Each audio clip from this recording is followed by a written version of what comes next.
అందరికీ నమస్కారం అండి. నా పేరు రజాక్. ఫస్ట్ ఆఫ్ ఆల్ మీరందరూ ఇంటర్వ్యూస్ అవన్నీ చూసుంటే కనుక ఈ సినిమా స్టార్ట్ అవ్వకముందు మేము చాలా స్ట్రగుల్స్ ఫేస్ చేసాం. ప్రొడ్యూసర్ లేక ఎక్కడెక్కడో తిరిగి ఇంక లాస్ట్ ఆప్షన్ ఇంక తిరుపతికి వెళ్ళి వచ్చేద్దాం. ఇంక తిరుపతి ఒకసారి వెళ్ళి వెంకటేశ్వర స్వామిని కలిస్తే ఇంకా ఆయన చెప్పుకుంటే ఏమైనా అవుద్దేమో అన్న ఇదిలో మేమందరం మా దగ్గర డబ్బులు లేకపోయినా సరే తిరుపతికి వెళ్ళిపోయాం. తిరుపతికి వెళ్ళి ఆ వెంకటేశ్వర స్వామిని ఒకటే మొక్కుకున్నామండి.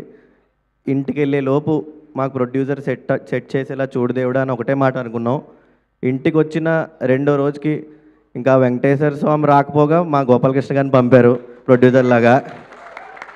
ఆయన ఎంత అంటే పిలిచారు, విన్నారు. ఈ సినిమాతో ఆయనకేం వస్తుంది, ఇదేం చూడకుండా మీ లైఫ్లు బాగుపడతాయి కదా, సరే చేసేద్దాం అని నాకు తెలిసి కథ విన్న 20 డేస్కి షూటింగ్కి వెళ్ళిపోయే అంత గట్స్ ఉన్న ప్రొడ్యూసర్ గోపాలకృష్ణ రెడ్డి గారు ఒక్కరే అండి నాకు తెలిసినంత వరకు.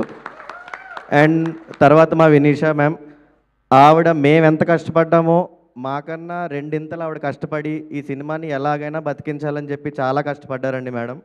ఆవిడ ఇక్కడ లేరు ఇవాళ, కానీ ఆవిడ ఎక్కడున్నా వెరీ వెరీ థ్యాంక్స్ మేడం. మా గురించి మీరు నుంచున్నందుకు thank you so much. And ఇంకా మా గురించి అంటే మేము ప్రతి ఒక్కళ్ళు చెప్తుందే, మేము కాకుండా మేము నలుగురు సినిమా తీద్దామని బయలుదేరాం, సినిమా తీసేసాం అంతే. ఇంకా ఫిబ్రవరి 6th రిలీజ్ అవుతుంది. మీరందరూ చూసి మమ్మల్ని అందరినీ ఆశీర్వదిస్తారని కోరుకుంటూ థ్యాంక్ యూ సో మచ్.